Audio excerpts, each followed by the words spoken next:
Now, dear students, today we will discuss cross product और vector product. इससे पहले बच्चों हम पढ़ चुके हैं डॉट प्रोडक्ट और स्केलर प्रोडक्ट.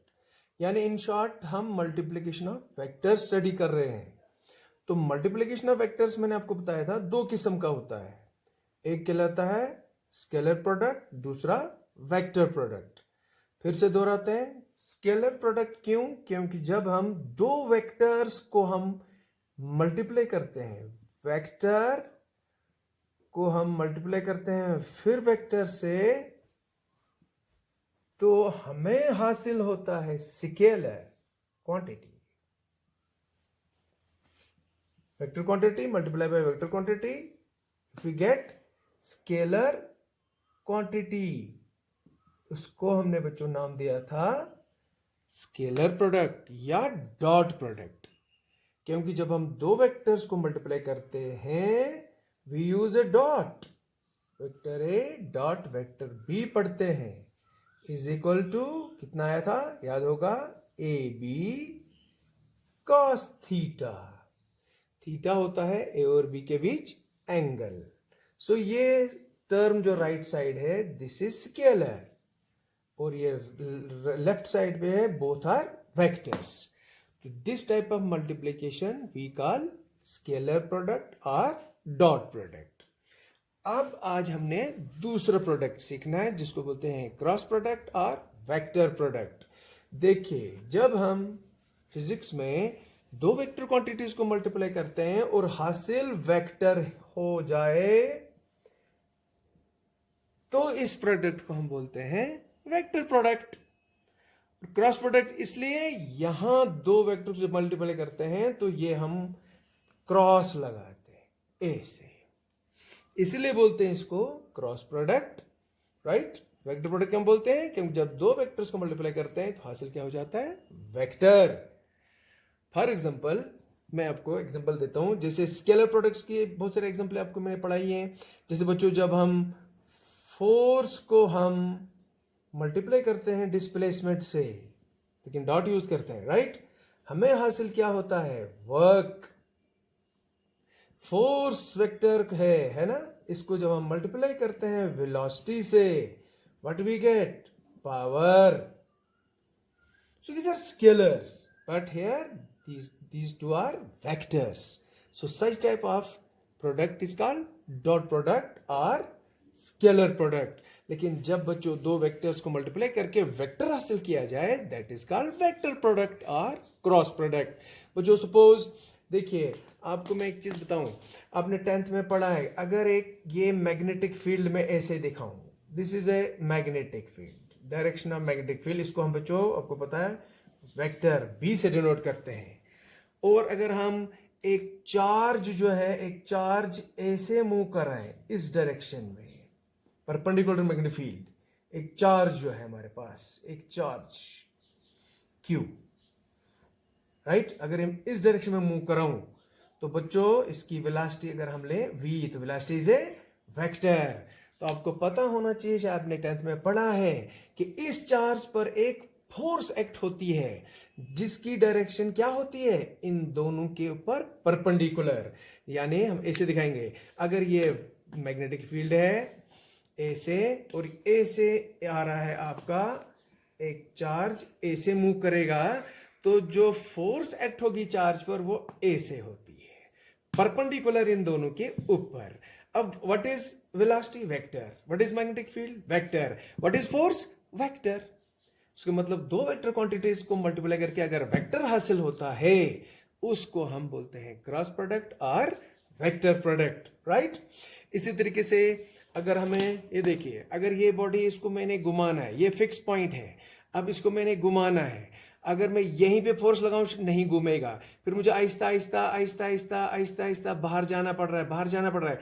जो ही इस पॉइंट पे जाऊंगा तो ये इजीली रोटेट होगा. तो ये जो डिस्टेंस है this, okay, this is called moment of arm.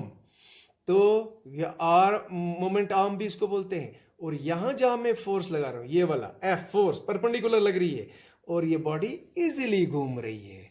So force into this distance, this is here displacement, this is force, what we get, moment हो जाएगा इसका, ये मूव करेगा, तो मोमेंट ऑफ फोर्स, जो फोर्स ने इसको मोमेंट दी, that is called torque. So torque is a vector quantity. Torque को लिखते हैं टाउ से, और ये बराबर किसके होता है, फोर्स को हम क्रॉस लेते हैं किससे, ये हो गया फोर्स आर्म. जो मैंने आपको बोला यहां से लेके यहां तक, जैसे दरवाजा है, दरवाजा कब खुलता है, जब आप यहां पे, ये होता है कब्जा, यहां फिक्स एक्सिस ऑफ रोटेशन दरवाजे का, ये होता है, यहां पे हैंडल होता है. अब देखो कारपेंटर हैंडल यहां क्यों लगाता है, अगर वो यहां लगाएगा क्या दरवाजा घूमेगा, नहीं घूमेगा. यहां इजीली थोड़ी सी फोर्स लगती है, ऐसे या ऐसे दरवाजा घूमता है. सो मूवमेंट जो फोर्स उसमें लाती, दैट इज कॉल्ड टॉर्क. तो ये जो अगर आर में 0 कर दूं, फोर्स यहां लगाऊं, दरवाजा नहीं घूमेगा, तो हम बोलेंगे टॉर्क 0. तो लिहाजा वहां भी इस्तेमाल किसका आया बच्चों, इसी वेक्टर प्रोडक्ट का. यहां किसका इस्तेमाल, यहां पे जो फोर्स एक्ट करेगी इस चार्ज पर, वो होती है वेक्टर v क्रॉस b, यानी वेलोसिटी को क्रॉस करना पड़ता है मैग्नेटिक फील्ड से. तो हमें क्या निकल आता है, फोर्स, राइट. सो फिर अगर हम क्रॉस प्रोडक्ट हम खोलें, अब हम सिखाऊंगा फार्मूला, राइट. तो जब हम इसको खोलेंगे क्रॉस प्रोडक्ट दोनों का, हम लिखेंगे वी बी साइन थीटा. जब हमने किया था वेक्टर ए को बी के साथ डॉट प्रोडक्ट, हमने लिखा था ए बी कॉस थीटा. देखना जरा फर्क, यहां थीटा था ए और बी के बीच एंगल, लेकिन ट्रिग्नोमेट्रिक फंक्शन कॉस लिया था. यहां थीटा है एंगल वी और बी के बीच, राइट है ना एंगल, यहां एंगल थीटा, वेलोसिटी और मैग्नेटिक फील्ड के बीच एंगल थीटा. और यहां क्या लिख रहा हूं मैं, वी बी साइन थीटा. यहां ट्रिग्नोमेट्रिक फंक्शन साइन यूज कर रहा हूं मैं. इसका क्या फन है कॉस और साइन लिखने का. हाँ, यहां आपने सीखा था कि जब हम एक बॉडी पर फोर्स जिस डायरेक्शन में लगाएं, अगर बॉडी उसी डायरेक्शन में मूव करे, तो उस वक्त जो हमें हासिल होता है, वो वर्क डन हासिल होता है, वो होता है मैक्सिमम, पॉजिटिव और मैक्सिमम. और किसी एंगल पे अगर डिस्प्लेसमेंट और फोर्स को मैं रखूं थीटा, तो उस केस में वर्क डन जो है यहां पे उतना नहीं निकलता है जितना कि इस डायरेक्शन में थीटा 0 हम अगर लें. थीटा अगर हम 0 लेते हैं, यहां फोर्स और डिस्प्लेसमेंट के बीच एंगल क्या है बच्चों, यहां 0. करो ये फॉर्मूला यूज, तो ए बी cos 0 कितना होता है 1, cos की वैल्यू मैक्सिमम वैल्यू क्या होती है 1. सो हमें हासिल होता है मैक्सिमम वर्क. सिमिलरली यहां देखो, अब मैं यहां पे आपको मैक्सिमम फोर्स कब हासिल होगी, जब थीटा होगा 90. जरा देखो, अगर एक चार्ज को मैग्नेटिक फील्ड में 90 पे मूव कराते हैं हम, इस चार्ज पर बच्चों उस वक्त फोर्स मैक्सिमम एक्ट करती है, और वो कितनी होती है, V B sine 90. What is sine 90, 1. तो उस वक्त मैक्सिमम फोर्स जो होगी वी बी होगी. तो लिहाजा क्रॉस प्रोडक्ट के लिए हमें बच्चों क्या करना पड़ता है कि हमें साइन फंक्शन लेना पड़ता है और डॉट प्रोडक्ट में कॉस. ये है डिफरेंस. तो बच्चों चलिए अब हम शुरू करते हैं इसकी डेफिनेशन से. तो cross product of two vectors या vector product of two vectors हम क्या लिखते हैं, ए से. अब हमारे पास दो वेक्टर हैं. से बच्चों ये एक वेक्टर ए है, ये आपका वेक्टर बी है. दोनों का मैग्नीट्यूड दिया है, दोनों की डायरेक्शन दी है. This is vector A, this is vector B. Board की प्लेन में है दोनों, और ये आया दोनों के बीच स्मॉल एंगल थीटा. ये वाला एंगल लेना पड़ता है, बाहर वाला नहीं. बाहर वाला बड़ा एंगल है, स्मॉल एंगल ये वाला लेना पड़ता है. तो बच्चों अब इनका क्रॉस प्रोडक्ट हम कैसे करेंगे, अब हम सीखेंगे. बच्चों याद रहे, ये पैरेलल हो सकते हैं, ये एक्यूट हो सकते हैं, राइट एंगल पे हो सकते हैं, एब्ट्यूज एंगल इनके बीच हो सकता है, या फिर अपोजिट हो सकते हैं. तो हम इजीली सीखेंगे कि उनका क्रॉस प्रोडक्ट कैसे निकाला जाता है. तो बच्चों अब क्रॉस प्रोडक्ट कैसे लिखा जाता है, हम दो वेक्टर्स लेते हैं ए और बी. इनके बीच बच्चों हम यूज करते हैं साइन ऑफ क्रॉस. ये तो क्या पढ़ेंगे इसको, vector A cross vector B, right. हाँ, इस पर डेफिनेशन, दो वेक्टरों का क्रॉस प्रोडक्ट किसके बराबर होता है, वेक्टर ए का magnitude multiply by vector B का magnitude multiply by sine of the smaller angle, sine of theta. Theta था ना बच्चों इन दोनों के बीच स्मॉलर एंगल, उसका साइन लेना पड़ता है. तो ये जो है पोर्शन ये देगा magnitude, cross product of two vectors. लेकिन बच्चों याद रहे, ये जिस वेक्टर का मैग्नीट्यूड होता है वो एक तीसरा वेक्टर होता है, उसको हम सी लिखते हैं। कंफ्यूज मत होइए, सुनिए। दो वेक्टरों का क्रॉस प्रोडक्ट बराबर होता है एक तीसरे वेक्टर के बराबर। मैंने अभी बोला क्यों बोलते हैं वेक्टर प्रोडक्ट या क्रॉस प्रोडक्ट, क्योंकि जब एक वेक्टर क्वांटिटी को मल्टीप्लाई किया जाए दूसरे वेक्टर से हासिल होगा वेक्टर, तो product is called vector product. अब बोलो ए वेक्टर है, बी भी वेक्टर है, तो जब हम मल्टीप्लाई करें तो हमने उसको क्रॉस प्रोडक्ट बोला, तो हासिल क्या होगा, एक और वेक्टर हासिल होगा, राइट। डॉट प्रोडक्ट में स्केलर हासिल होता है, लेकिन वेक्टर प्रोडक्ट में वेक्टर हासिल होता है। ये जो पोर्शन है इस वेक्टर का मैग्नीट्यूड होगा और इसकी डायरेक्शन भी होगी, लिहाजा यहां पे मैं डायरेक्शन के लिए लिखूंगा यूनिट वेक्टर सी, और इस यूनिट वेक्टर सी की डायरेक्शन क्या होगी वो भी बताऊंगा मैं, राइट। फिर सुनो, दो वेक्टर्स का क्रॉस प्रोडक्ट बराबर होता है एक तीसरा वेक्टर। मुझे बच्चों जरा ए से लिखना चाहिए,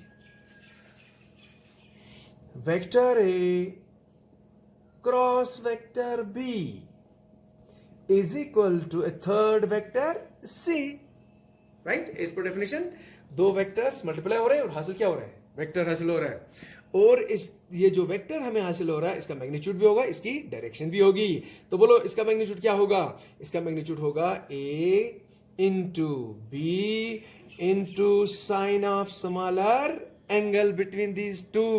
हो गया इतना पोर्शन मैग्नीट्यूड इस वेक्टर का, और इस वेक्टर की डायरेक्शन क्या होगी बच्चों, वो मैं दिखा रहा हूं यूनिट वेक्टर सी से, राइट। और इसकी क्या डायरेक्शन होगी वो हम एक दो रूलों से बता सकेंगे आपको। इस वेक्टर सी की डायरेक्शन बच्चों याद रखना क्या होगी, इन दोनों के प्लेन के ऊपर परपेंडिकुलर। यानी देखिए ये एक वेक्टर है ए, ऐसे दिखा रहा हूं मैं, ये ए और ये आ गया बी, बोर्ड के प्लेन में है दोनों। This is vector A, this is vector B. बोलो बच्चों इन दोनों के बीच एंगल कितना है यहां, थीटा, स्मॉलर एंगल, बाहर वाला नहीं ये। तो जो सी होगा उसका मैग्नीट्यूड होगा, ये निकाल सकते हैं, यस। ए का मैग्नीट्यूड इसकी लंबाई मल्टीप्लाई बाई इसकी लंबाई multiply by sine of angle, जितना एंगल होगा उसका साइन लेना है। थीटा अगर 30 होगा साइन 30 निकाल सकते हैं, यस। इसकी लंबाई इंटू साइन 30 निकाल सकते हैं मैग्नीट्यूड। लेकिन डायरेक्शन क्या होगी इस वेक्टर की, इन दोनों के प्लेन के ऊपर परपेंडिकुलर। ये देखिए, तो ये ऊपर भी हो सकता है नीचे भी हो सकता है, राइट। तो वही हो गया, प्लेन का बोर्ड पर मैंने दोनों वेक्टर रखे हैं ए और बी भी। तो जब हम ए क्रॉस बी करते हैं तो ये ए क्रॉस बी, ऐसे ए क्रॉस बी, तो ये होगा दोनों के ऊपर परपेंडिकुलर, और ये होगा मेरा वेक्टर सी। अगर ए क्रॉस बी करना हो तो ये होगा आपका वेक्टर सी। अगर आपको बी क्रॉस ए करना होगा तो सी जाएगा डाउन, ये होगा उसमें वेक्टर सी, ओके। अगर आप ए क्रॉस बी कर रहे हो, ए क्रॉस बी, तो सी होगा इन दोनों के ऊपर परपेंडिकुलर। अगर आप बी क्रॉस ए कर रहे हो तो सी जाएगा नीचे को। तो ये है direction of this vector C. इस चीज को हम इजिली यूज कर सकते हैं, एक रूल, एक दो rule, right hand thumb rule, right hand screw rule. देखो बच्चों राइट हैंड थंब रूल क्या कैसे यूज करना है, आपने इन दोनों वेक्टर्स को आपने लिया है एट सम एंगल, राइट। तो आपने क्या करना है, इस जगह पे जहां इनके टेल है आपने राइट हैंड रखना है, और ए की ओर ये उंगलियां लें, जहां ए है उधर, तो ए से रखना है, ए से रखा बच्चों। अब ए को आपने कहां लेना है, बी की ओर। तो ए जब बी की ओर ए क्रॉस बी करोगे तो उंगलियां मोड़ोगे, ए क्रॉस बी। बोलो थंब कहां जा रहा है, थंब जो है ये होगा vector C. A cross B is equal to vector C, A cross B is equal vector C. क्या सी दोनों के ऊपर परपेंडिकुलर है, हाँ। और अगर बी क्रॉस ए करना हो उसके से मुझे बी क्रॉस ए, और यहां लेना होगा अपना राइट हैंड थंब, नीचे जा रहा है तो अपने बी क्रॉस ए करना है। बी वाला ये है, ए ये स्मॉलर एंगल लेना है। तो बोलो बी क्रॉस सी कहां जा रहा है बच्चों, नीचे, दिखा है ना मैंने यहां। तो इस तरीके से ये होता है cross product of two vectors की डेफिनेशन तो फिर से बताओ, cross product of two vectors A and B is equal to third vector C whose magnitude is equal to A B sine theta and direction is given by unit vector सी।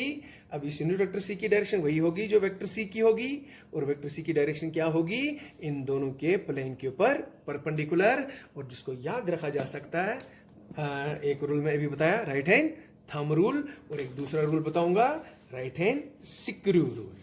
तो अब क्या करेंगे, एक right hand screw लेंगे, right, ये जैसे screw में देखा होगा स्क्रू,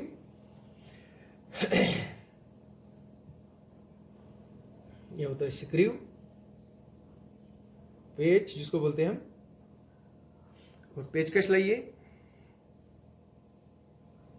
जो आप पेचकश यहां इसमें डालेंगे तो आपने घुमाना होगा ए और यहां बी। जो मैं इसमें स्क्रू ड्राइवर रखूंगा, डालूंगा, अब मैंने बंद करना है, तो बोलो क्या, ए से करूंगा, ए से करूंगा, आप ए से करेंगे, ए से करेंगे और पेच अंदर जाएगा, तो आप ए क्रॉस बी करेंगे, ए से ये घुमाना है, ये से घुमाना है, घूमेगा और आपका पेज इनसाइड जाएगा। तो जो आप इसको ए से घुमाओगे, राइट, तो उसका मतलब आप क्या कर रहे हो, ए बी की जगह जा रहा है, बी ए के जा रहा है, ए क्रॉस बी, पेज कहां जा रहा है, आगे, एडवांस होगा आगे, और ये होगी डायरेक्शन ऑफ सी। और अगर आप बी क्रॉस ए करोगे, उसका मतलब पहले तो आप ए से कर रहे हो, ये ए से कर रहे हो, पेज कहां जा रहा है, आगे, आगे जा रहा है, और अगर आप पेज खोलोगे, ये देखो ऐसे करना है, A B cross A, B cross A, page आ रहा है वापस, वो होगी direction of C. So these are the two rules to remember the direction of this third vector C. So I think आपको समझ गए होंगे बच्चों लोग ये सारे cross product of two vectors, right. अब हम बच्चों इसकी प्रॉपर्टी सीखेंगे। Very very important question, last topic है वेक्टर प्रोडक्ट्स का, सॉरी वेक्टर्स का। तो अब हम सीखेंगे properties.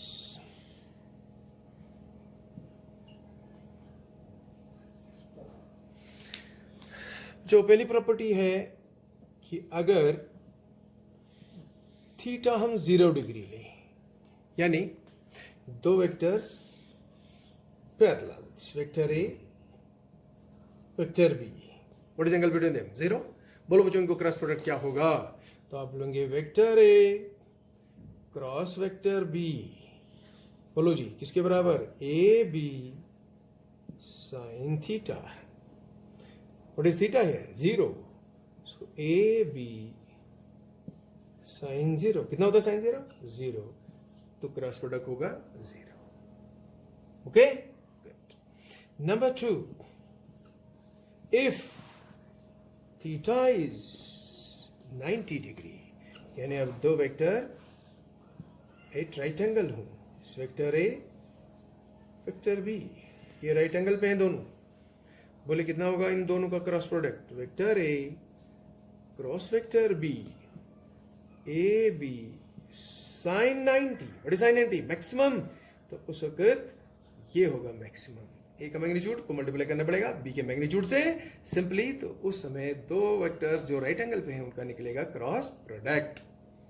Number 3, if theta is 180 degree, यानी आप दो vector opposite to each other, this is vector A, this is vector B, what is angle in between, 180।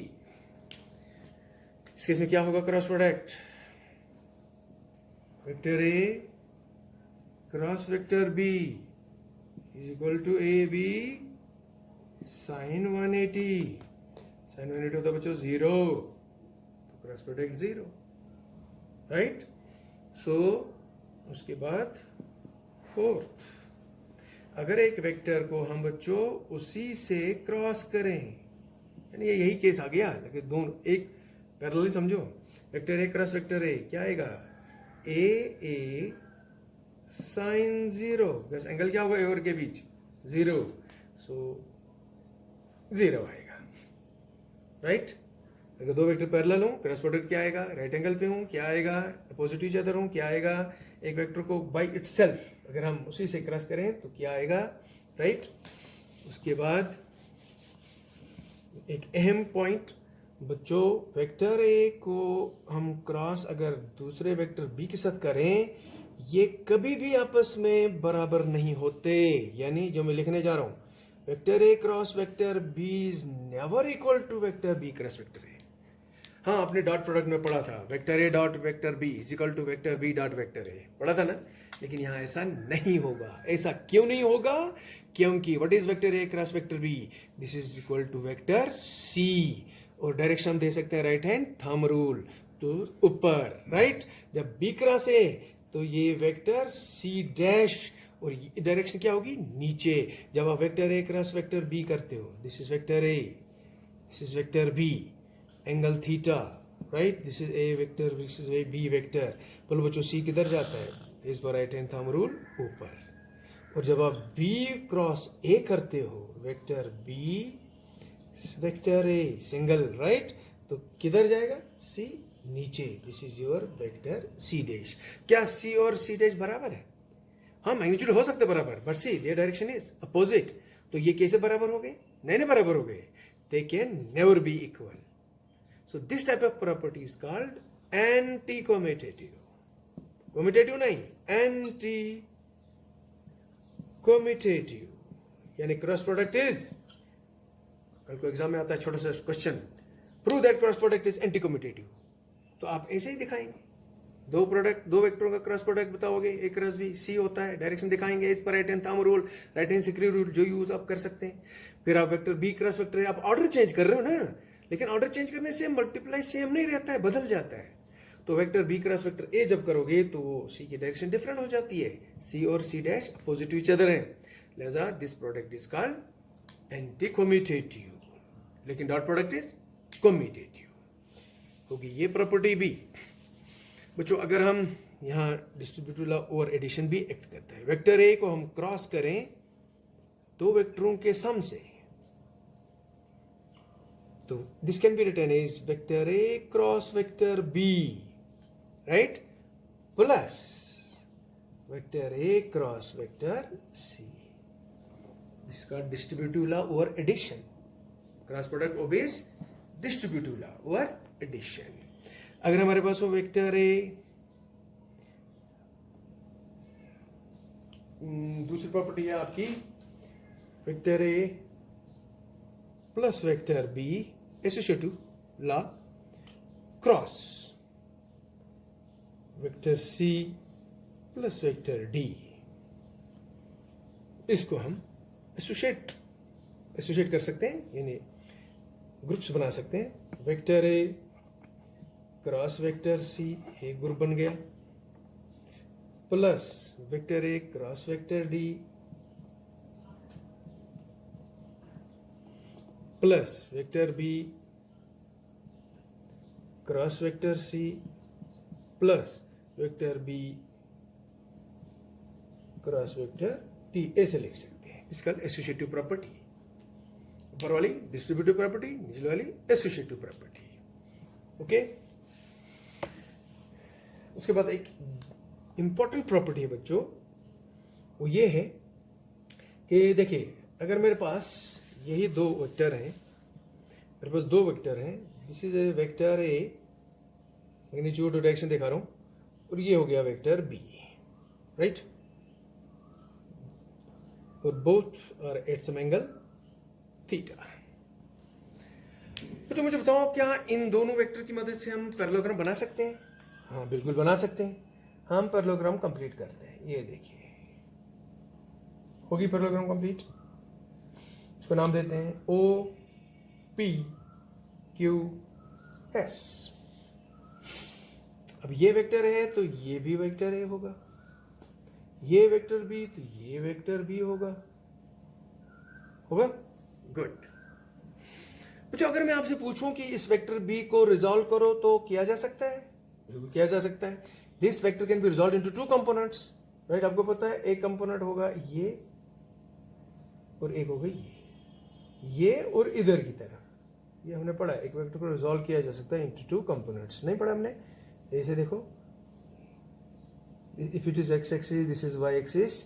ये अगर वेक्टर एफ होता है या वेक्टर आर होता है, थीटा बनाता है एक्स एक्सिस के साथ, तो क्या एक कंपोनेंट ये और एक ये नहीं होता है? ओ से एम तक एक कंपोनेंट, ओ से एन तक दूसरा कंपोनेंट, और ये शायद आपको याद हो, this is cos component and this is sine. ये आपको याद हो आर कॉस थीटा होता है और ये आर साइन थीटा होता है। तो इस आर के दो कंपोनेंट्स किए जा सकते हैं। अब इस वेक्टर बी के कंपोनेंट्स, उसको कंपोनेंट में रिजॉल्व करो, तो ये एक आएगा, ये दूसरा आएगा, और ये कितना होगा? ये होगा बी कॉस थीटा। ये कितना होगा? B sine theta. बजाय इसके मैं ये लूंगा, ये मुझे काम देगा, तो इसको मैं मिटा देता हूं। तो इन शॉर्ट मैंने वेक्टर बी को क्या किया? Resolve into two components. अब जरा बच्चों, अगर मैं इस पैरेललोग्राम का अब एरिया लिखने बैठूं, एरिया ऑफ पैरेललोग्राम, बताइए कितना होगा? किसके बराबर होता है area parallelogram? Base into height, base into altitude या हाइट, एक ही बोलो। So what is base? Base क्या है? ए, राइट? हमें ये लेने की जरूरत नहीं है। अब ये बेस ए। हाइट क्या है? हाइट आ गया बी साइन थीटा। तो what is area parallelogram? A B sine theta. तो क्या ये बच्चों vector A cross vector B का मैग्नीट्यूड है? Mod A B sine theta, vector A cross vector B का मैग्नीट्यूड। उसका मतलब एक ट्रायंगल का एक पैरेललोग्राम का एरिया किसके बराबर होता है? आप क्या बोलेंगे? Magnitude of vector A cross vector B के बराबर होता है, राइट? और अगर इस पैरेललोग्राम को मैं एक डायगोनल ड्रा करूं, ये देख लीजिए, तो क्या मेरी पैरेललोग्राम दो इक्वल ट्रायंगलों में डिवाइड हो गई? Yes. So this can be written as, हाँ जी, therefore we can write magnitude of vector A cross vector B is equal to area of parallelogram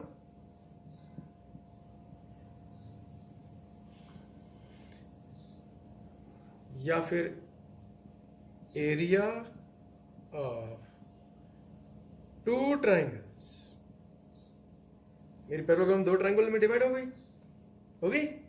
तो अगर हम एक ट्रायंगल का एरिया निकालना चाहें बच्चों, यहां से निकाल सकते हैं, वेरी इजी। हम क्या करेंगे? Therefore area of triangle is equal to जाएगा इधर, आएगा 1/2 of magnitude of vector A and vector B.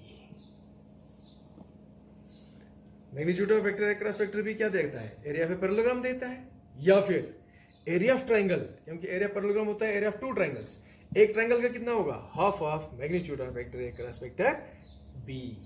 तो इस तरीके से बच्चों ये हैं कुछ प्रॉपर्टीज ऑफ क्रॉस प्रोडक्ट और डॉट प्रोडक्ट। इसके साथ कभी कभार एग्जामिनर कुछ एग्जांपल्स पूछता है, अपने सिर्फ एग्जांपल्स के नाम देने हैं, एक्सप्लेनेशन लेने की यहाँ जरूरत नहीं होती है। तो हम एग्जांपल्स में दो तीन एग्जांपल ले सकते हैं। जैसे अभी मैंने बोला कि एक चार्ज जब मैग्नेटिक फील्ड में मूव करे एट सम एंगल, उस पर एक फोर्स एक्ट होती है, और वो हम देते हैं, कैसे निकालते हैं? फार्मूला लेते हैं, vector F is equal to vector V cross vector B. So this cross product की एग्जांपल है। तो दूसरा, दरवाजा खोलने की एग्जांपल, कि दरवाजा जब खोला जाता है तो फोर्स कहाँ लगती है? हाँ, जहाँ हैंडल होता है। सो उसको घुमाने का जो है फोर्स, जो उसको घुमाती है, दैट्स कॉल्ड टॉर्क, और टाउ ऐसे लिखा जाता है।